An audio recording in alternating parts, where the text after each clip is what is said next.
Hey, what's going on, everybody? This is Michael Isla, and this is part 2 of learning Kashmir. If you haven't subscribed to my channel, please do so, and you'll get a lot more lessons just like this.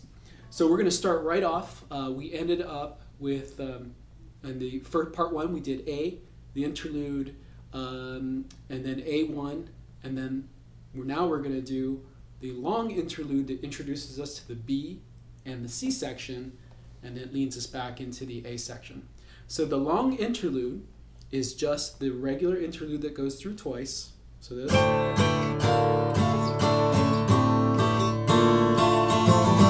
That goes through twice, and you should already know that.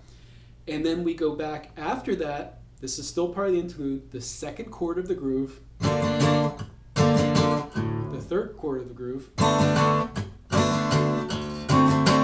and the fourth chord. Then we start the interlude through once, and then we add a beat.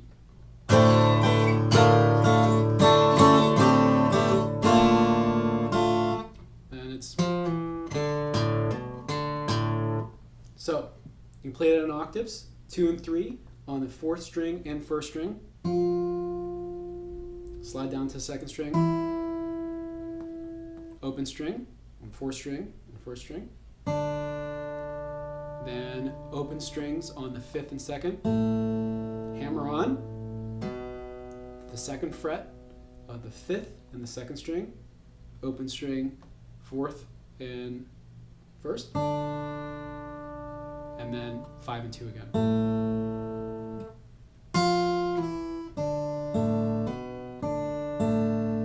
Okay, so I like to do it with the chords. So then that entire section, so interlude, this is the long interlude. Interlude goes twice, then 2nd chord of the groove, 3rd and 4th chord, then interlude goes through once, then we add that extra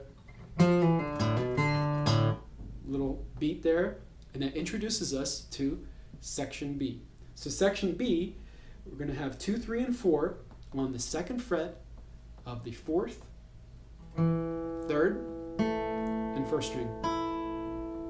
And we're going to play from the 5th string.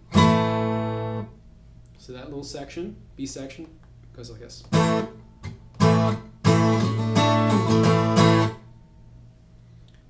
So we're going to play that configuration of 2, 3, 4 on the 4th string, 3rd string, the 1st string, and we're going to slide up to the 7th fret.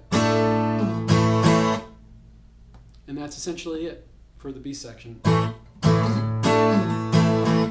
If you want, you can add that every other time. So add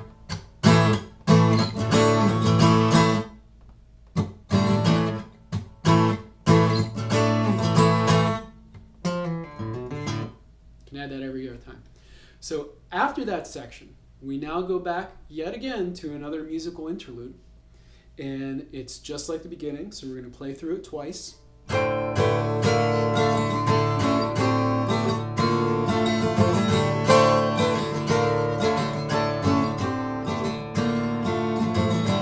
Now to the C section.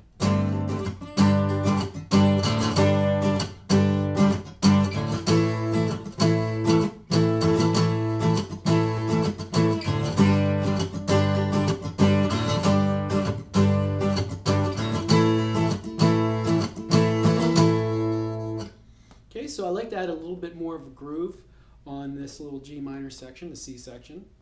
So you're going to take your first finger and you're going to place it across the bar chord on the 5th fret, and you're going to take your 3rd finger on the 7th fret of the 3rd string. So these are your 2 chords. You're going to slide up to the 7th fret, that's the next chord.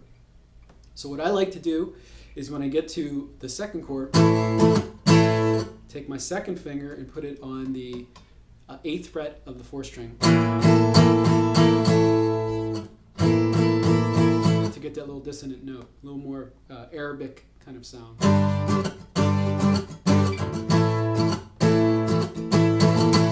You can also do that exact same thing on the 1st string. Also, if you want to play the melody, you can do that on the 1st chord. Hold the chord. You're going to take your pinky, put it on the 8th fret of the 4th string, 2nd finger on the 7th fret of the 4th string, still on the 4th string, then open string.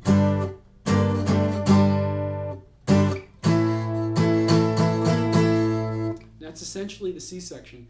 Like I said, I like to play it with a little bit more groove than you'll hear on the recording, but you certainly can play it straight like the recording goes. So after that section, which is the climax, as he's singing the highest note, and that part of the climax, I like to play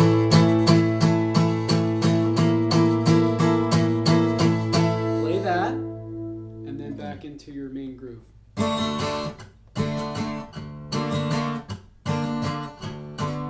Which is now, we're going to be doing A1. So as he sings, and we get to the 4th chord, we're going to be doing the string part, which you should already know. So as you listen to the recording, you're going to hear that that string section is now part of every part of the verse now, where in the beginning, they don't add the strings until after the first interlude. After the A section, the interlude, then A1. So then we finish the verses. It's just everything that you already know. And then we do yet another interlude. It's just a regular interlude now. It goes through twice.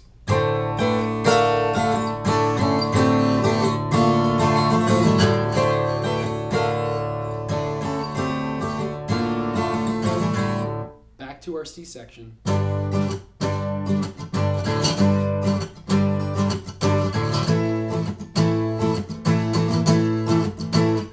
And that's how the song ends. That's where on the recording it just kind of fades out.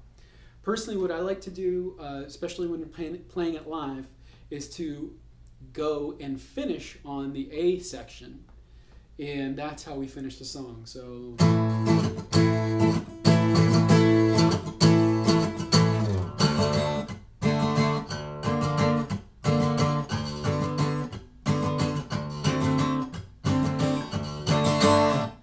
finish that way.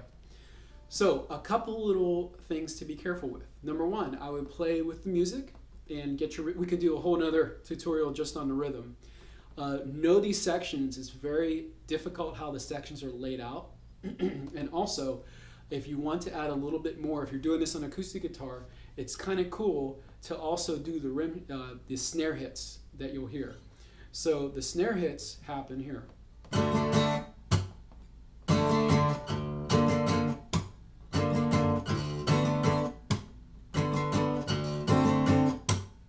So after the first set of chords before you hit the 6th string. So I